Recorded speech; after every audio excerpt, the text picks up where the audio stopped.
to Metals 100 at PDAC 2025. We're so glad to have Jesse from GMIN Venture. How are you doing today, Jesse? Thank you. Thank you for having me. Very good. Busy convention. Yeah, great. So let's start it with a look back. So how was your last year's key achievements? Yeah, so last year was a transformative year for us, really. So we, firstly, in April, we announced the acquisition of Reunion Gold for its Oko West flagship asset in Guyana. And then in July, we wrapped up that acquisition, with overwhelming shareholder support from both sides of the aisle, both companies. And then in September, we declared commercial production at our Tocantinzinho gold mine, which is in Pará State in Brazil. And so we are currently working on completing the ramp up on that mine to nameplate capacity. Sounds great. So your company recently announced that there is an increase in the consolidated mineral resources. So what does that mean for your company? Yeah, so I actually forgot to mention that because we did so much last year. In December, we also acquired another asset from BHP Billiton. It's called Gurupi Gold Project. It's in the Gurupi Gold Province in Brazil. Again, it's straddling Pará and Maranhão states. So that also came with, we announced the 43101 resource on that just last month, and that was 1.8 million ounces in the indicated category and then 0.8 in the inferred category. So that was a big addition to our resource base. And then out of the 63,000 ounces of gold we poured at the TZ or Tocantinzinho gold mine in Brazil, we fully replaced that reserve as well. So that's, we've obviously had some exploration success.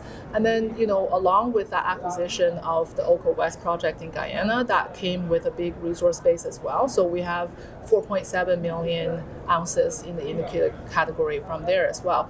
So we basically multiplied our resource base by 4 times in the past year.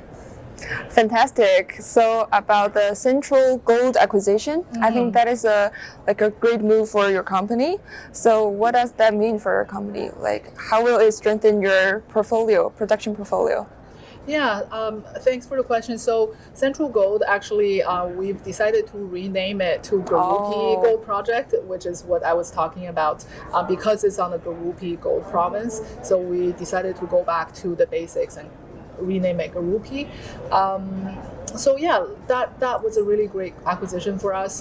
Alt Minerals, which was one of the previous operators, already produced a pre-feasibility study that contemplated firstly, it came with 2.6 million ounces of resources kind of globally in the indicated and inferred category together. And in 2019, they published a pre-feasibility study that contemplated producing between 100 to 120,000 ounces of gold per year. I think it's over 10-year mine life. And so we're going back to the basics, going back to first principles to reevaluate that project and trying to make it a bigger project for us, because as a almost 200,000 ounce producer, obviously a new project only pouring 100,000 ounces, it's not really going to move the needle for us. So we're going to re-engineer and keep exploring that large land package. It's 2,000 square kilometers. So we'll keep exploring and re-engineer the project to make it even bigger. So that does slot in though after our Oko West project in Guyana. So right now we have a producing mine, Tocantinzinho.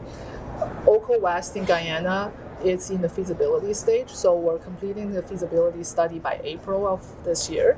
And Gurupi will be, we're treating it as advanced exploration for now. And so that's going to slot in as the third asset for the company, if we can make it off scale. That sounds like a big step forward. So what about your company's key projection for this year? Yeah, so we provided guidance for the very first time in January of this year, and we're guiding between 175 to 200,000 ounces, and we're quite comfortable with reaching that target. Great. So we've seen that your company's stock price recently increased in the early 2025. So what is the reason behind this? I think it's a few different reasons.